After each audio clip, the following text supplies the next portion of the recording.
नमस्कार दोस्तों, जय जोहार। मैं कौशल तिवारी और बिहनिया संध्या में आपका स्वागत है। सुप्रीम कोर्ट ने कल मानहानि मामले में राहुल गांधी को जो अधिकतम सजा मिली थी उस पर रोक लगा दी। जैसे ही यह खबर सामने आई, कांग्रेस में खुशियों का माहौल हो गया। पूरा इंडिया जो नया दल बना है वह खुशी से झूम उठा।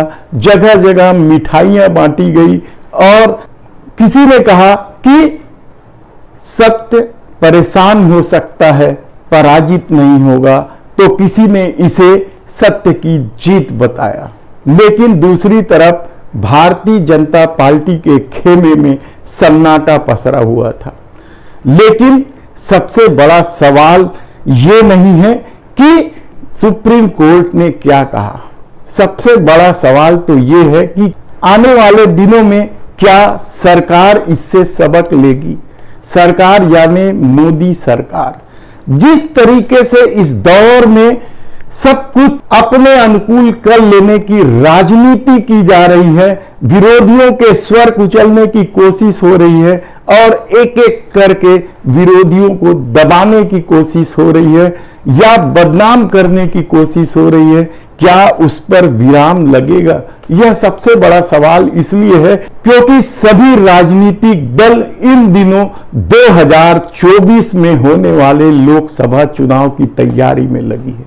ऐसे में भारतीय जनता पार्टी के लिए यह झटका हो सकता है, लेकिन जो नए राजनीतिक दल बना है इंडिया, उसे कितना फायदा मिलेगा यह कहना अभी से कठिन है।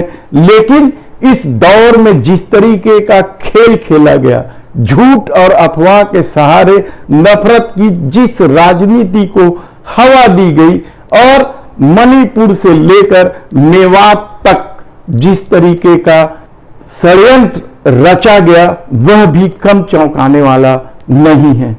याद कीजिए कोरोना का वो दौर जब पारुल खक्कर की कविता ने भाजपाइयों की नींद उड़ा दी थी और जब इस कविता का हिंदी रूपांतरण करके फेसबुक में साझा किया गया था तो कितनी गालियां दी गई थी। वह कविता शायद आपको याद हो कि सवाहनी गंगा सब कुछ चंगा चंगा।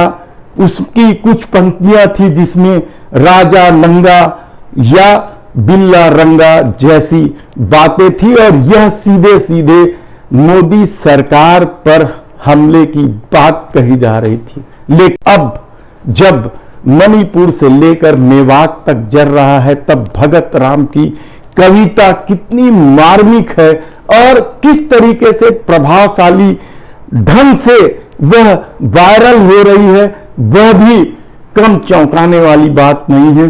पहले ये कविता सुन लीजिए। शेर की फिर से भूख जगी, बड़ी जोर की भूख लगी है। शेर की फिर से भूख जगी है, बड़ी जोर की भूख लगी है। चूस कर या काट कर, इंसानों को बांट कर, कपड़ों से देख और छाट कर, खाएगा तो शेर ही। जड़ हो तुम या चेतन हो, रहीम हो या रामेश्वर हो, इंसान नहीं मांस मात्र हो, उसके लिए भोजन के पात्र हो। शेर का शौक रहे सलामत, कम ना पड़े शिकार की आमद। कोई होता हो तो हो बर्बाद, शमशानों कब्रिस्तान रहे आबाद। डंका बजता रहे शेर का, जलवा कायम रहे शेर का।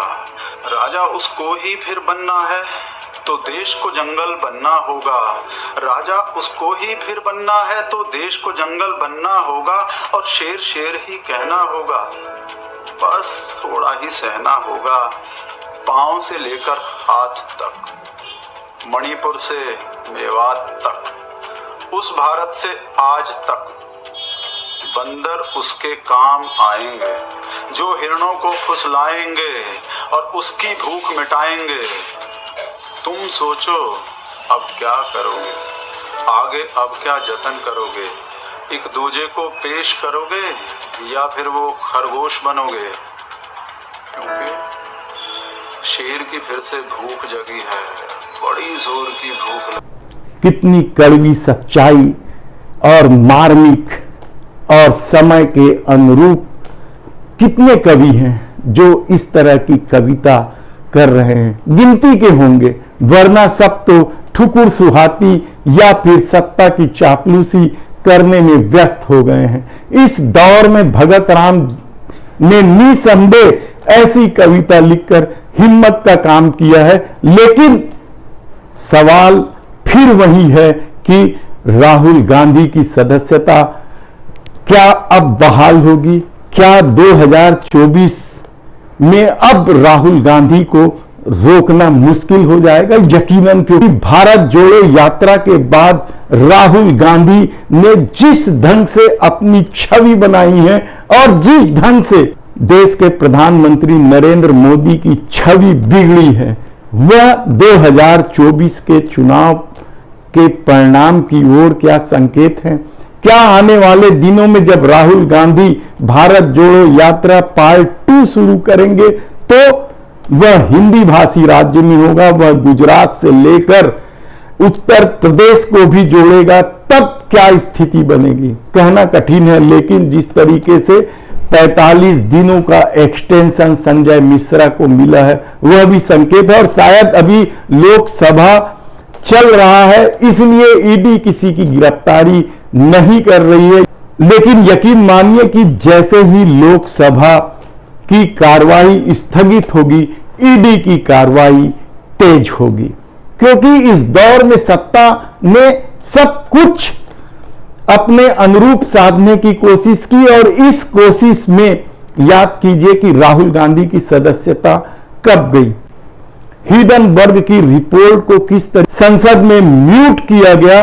राहुल गांधी ने एक ही सवाल तो पूछा था कि ये रिश्ता क्या कहलाता है। मित्र प्रेम के इस दौर में किस तरीके से कारपोरेट सेक्टरों को छूट दी गई और अदानी को किस तरीके से फायदा दिलाया गया, यह भी किसी से छिपा नहीं है। और कहा जा रहा है कि इस दौर में जो महंगाई बढ़ रही है उसकी सबसे बड़ी वजह तेल कंपनियों के साथ साठगांठ और मित्र प्रेम ही है। तब सवाल यह है कि आम लोगों को राहत कैसे मिलेगी। लेकिन इससे भी बड़ी बात तो यह है कि राहुल गांधी क्या संसद में अविश्वास प्रस्ताव के साथ सामने आएंगे, यह सबसे बड़ा सवाल है। और देखना है कि जिस तत्परता के साथ 24 घंटे के भीतर राहुल गांधी की सदस्यता खत्म की गई थी, क्या उसी तत्परता से उनकी सदस्यता बहाली होगी। लेकिन इस सबसे इतर बड़ी बात तो यह है कि जिस तरीके से सतपाल मलिक या प्रशांत भूषण जैसे वरिष्ठ लोगों ने जो आरोप लगाया है कि 2024 के लिए देश को जलाया जा सकता है, कोई बड़ी घटना हो सकती है, कोई बड़ा हमला हो सकता है, क्या इस पर भी ध्यान देने की जरूरत होगी। क्योंकि जिस तरीके का खेल मणिपुर में हुआ या जिस तरीके का खेल हरियाणा में हुआ और बरेली में तो होते होते रह गया, तब सवाल यह है कि आने वाले दिनों में